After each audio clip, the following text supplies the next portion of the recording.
Can't is not part of your vocabulary. If you just put your mind to it, you can do it. And you believe that? Yeah. That's the crazy thing is if you're never given limits, then you think, I can do anything. And if she could do anything, she wanted it to be this, what she saw her hero, Dominique Moceanu, doing on TV. There was just one problem. Jennifer was born without legs, a devastating birth defect that had led her natural parents to abandon her the day she was born. It bothered me to think that there was a little girl that was left at the hospital and she had no legs, so I thought she needed a family that would love her and take care of her. Sharon and her husband Gerald brought her home to the tiny town of Hardinville, Illinois. Population 50, they say, if you count the dogs and cats. They decided to raise her like they raised their 3 healthy sons, with no limitations and just one simple rule. Never say the word Can't. You said, I want to be a tumbler. You didn't have legs. Right. You kind of need those, most people think, to tumble. Well, think again. The girl who wasn't allowed to say can't was on her way to becoming a genuine gymnastics champion. She started at 7 on the trampoline with her dad. And after a few falls, she got the hang of it. In time, she was competing.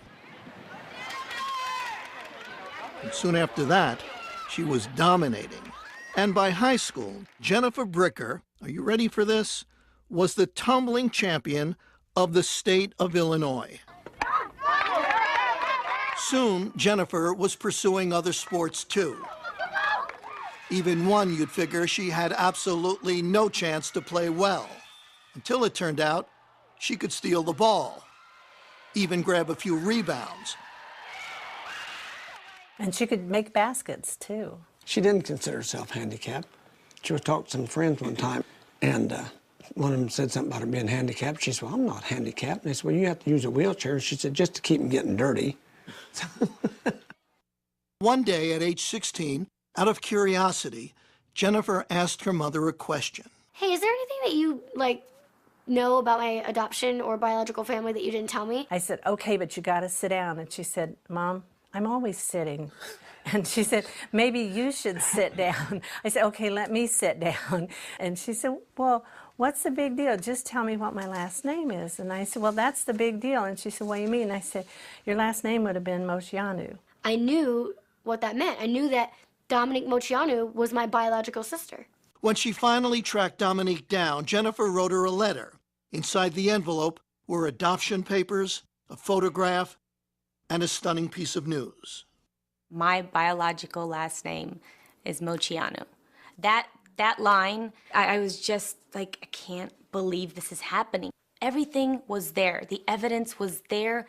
Jennifer looked like the spitting image of my youngest sister, Christina. What a moment for anyone to even speak to their childhood idol, but for their childhood idol to be their sister, that's something. She told me she was an athlete in the letter. In fact, I was her inspiration to start tumbling and doing gymnastics. And then on the phone call, she goes, oh, by the way, I have no legs.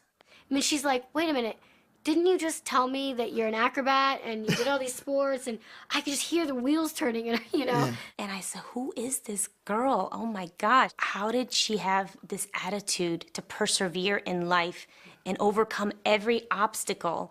And she's my sister. Jennifer has moved out to Hollywood. Where else if you want to be a star? She drives a specially equipped car and lives a normal, independent life. And she's earning a living. How else? As a gymnast. She's an acrobat who has toured with Britney Spears. And now she's training for a classical performance at New York's Lincoln Center. We got to go to Ohio and got to watch her perform. The audience just went crazy. They stood up and they were whistling and screaming and clapping and all this, and I was blubbering. I was sobbing because it was so beautiful, and it's like, oh my goodness, that's my baby. The baby who was taught early on never to say the word can't.